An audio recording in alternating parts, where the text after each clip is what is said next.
안녕하세요. 2024년 6월의 투자 전략을 알아보는 시간입니다. 오늘도 글로벌 증시의 현황을 함께 살펴봐 주실 최철호 차장님께서 나와 계십니다. 안녕하세요. 안녕하세요. 안녕하세요. 국민은행 WM 투자상품부 최철호 차장입니다.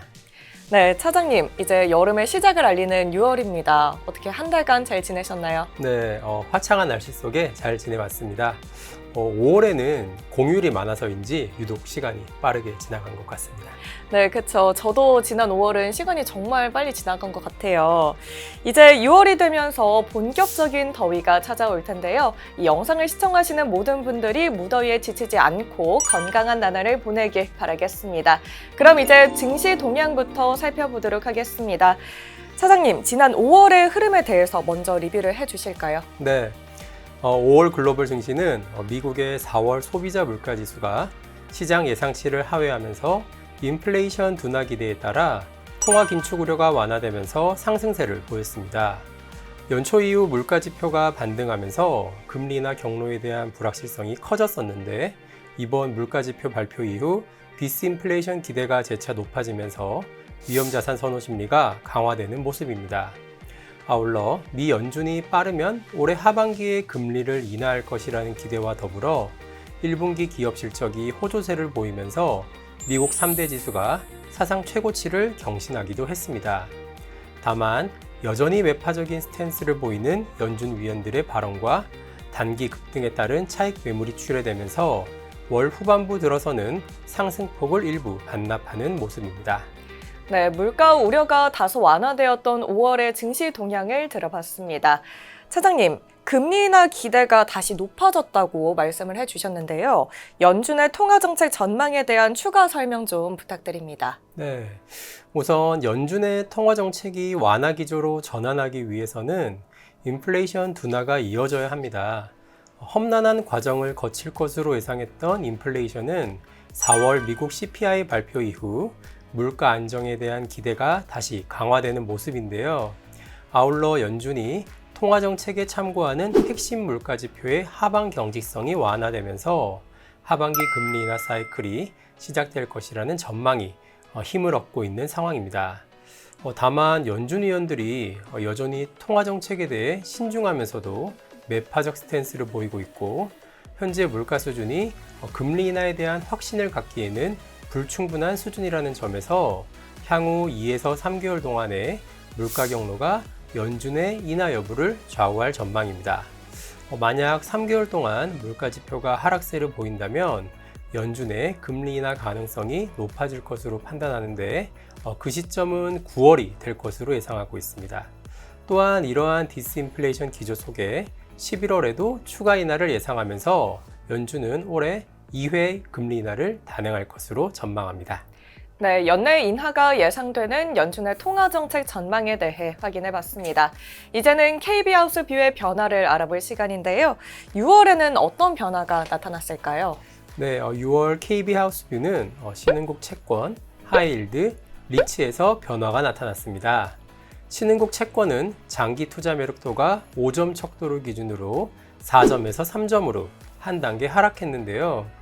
브라질, 중국 등 일부 신흥국의 장기금리 상승 리스크가 확대된 점이 하향 조정의 배경입니다.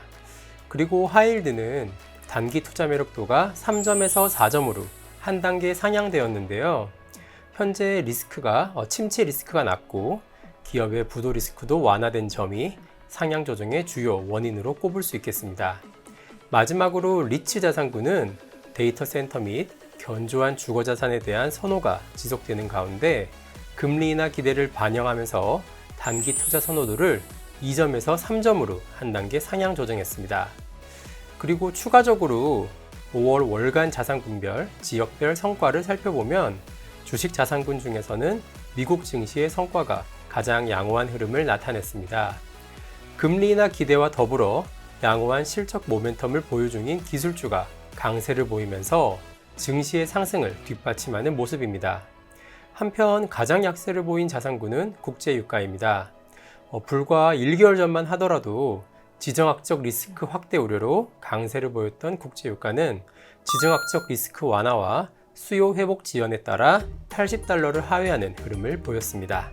네, 6월 KB하우스뷰의 변화와 미국 증시와 국제 유가의 흐름까지 살펴봤습니다. 차장님, 앞서 미국 증시를 설명을 해주실 때 이 기술주의 강세를 언급을 해주셨잖아요. 이러한 흐름이 계속 이어질 수 있을까요? 사실 그동안 글로벌 증시는 인공지능 시장의 성장 기대가 상승세를 이끌어왔다고 할 수 있습니다. 하지만 올해 들어 경제 및 기업 이익의 피크아웃 우려가 확산되면서 이러한 흐름이 계속 이어질 수 있을지 의구심이 높아지는 모습입니다.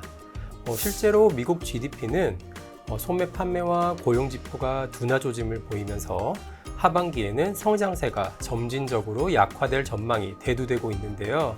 이와 더불어 증시 상승을 주도해온 기술주의 이익 성장성도 정점을 통과했다는 우려가 높아지고 있는데 추가적인 마진 개선 기대가 약화되고 있기 때문입니다. 하지만 지난 5월 중순 발표되었던 엔비디아 실적에서 확인할 수 있듯이 기술주는 견조한 이익 모멘텀을 바탕으로 양호한 흐름을 보일 것으로 예상하고 있습니다. 우선 챗GPT-4o가 출시되면서 생성형 AI가 더욱 고도화되고 있습니다. 이러한 생성형 AI의 발전은 반도체 산업에서 새로운 수요를 창출하면서 꾸준한 성장으로 이어질 수 있다고 판단하고 있습니다. 또한 이익 모멘텀도 여전히 상승세를 이어가고 있습니다. 특히 AI와 관련된 반도체 기업들은 이익 전망 상향 조정 속도가 다소 낮아지고 있지만 EPS 전망치의 절대 금액은 꾸준히 증가하고 있는 모습이기 때문입니다.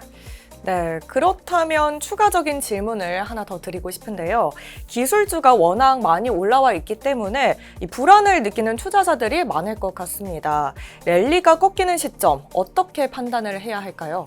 네, 굉장히 중요하고도 좋은 질문인 것 같습니다. 앞서 제가 설명드린 AI 산업에 대한 수요가 약화되는 신호가 나타날 경우에는 기술주의 상승 랠리가 꺾일 가능성이 있을 것 같습니다. 또한 AI 테마와 관련 기업들이 시장의 눈높이를 충족시키지 못하는 실적을 발표할 경우 밸류에이션 부담이 높아지면서 매물이 출회될 수 있다는 점을 유의할 필요가 있겠습니다. 따라서 매 분기 실적 시즌마다 AI 관련 주도주들의 실적과 가이던스에 더욱 주목해야겠습니다. 네, 추가 질문에 대한 답변까지 들어봤습니다. 자, 그럼 이제 6월 글로벌 증시는 어떻게 전개가 될까요? 우선 6월에는 FOMC를 전후해서 시장의 변화가 나타날 것으로 전망합니다. 우선 FOMC 이전까지는 시장이 연내 금리 인하에 대한 기대와 매파적 연준에 대한 우려가 혼재하면서 뚜렷한 모멘텀 없이 물가지표 등의 결과에 따라 제한적 흐름을 보일 것으로 예상합니다. 하지만 FOMC 이후 증시의 변화가 예상되는데요. 이번 FOMC에서 물론 정책 금리는 동결될 것이 유력하지만 함께 공개되는 점도표를 통해 연준의 올해 말 금리 전망을 확인할 수 있기 때문입니다. 만약 연말 목표 금리가 기존 4.6%에서 4.9% 수준으로 상향 조정된다면 금리 인하 시기가 다소 지연될 수 있다는 우려가 높아지면서 위험자산 선호가 다소 약화될 수 있다는 판단입니다. 다만 금리 인상 가능성은 여전히 제한적이라는 점에서 회의 결과를 시장에서 매파적으로 받아들일 것인지 혹은 예상치에 부합하는 것으로 받아들일 것인지에 따라 시장의 변동폭이 달라질 전망입니다.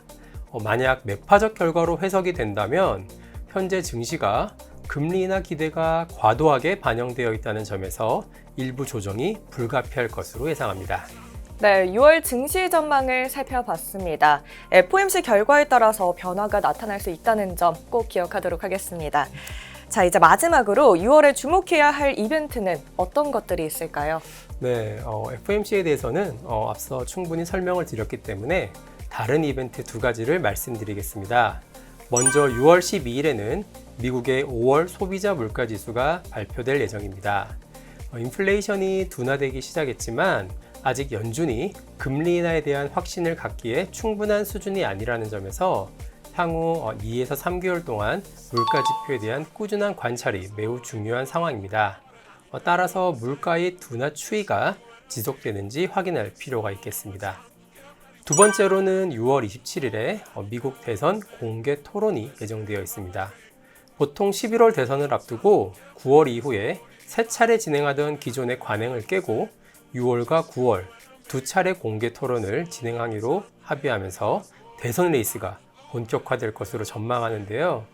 현재 지지율은 트럼프 전 대통령이 우위를 보이고 있는데 대선의 향방을 결정지을 경합주 6곳 중 5곳에서 트럼프 전 대통령이 바이든 현 대통령을 앞선다는 여론조사 결과가 발표되었습니다.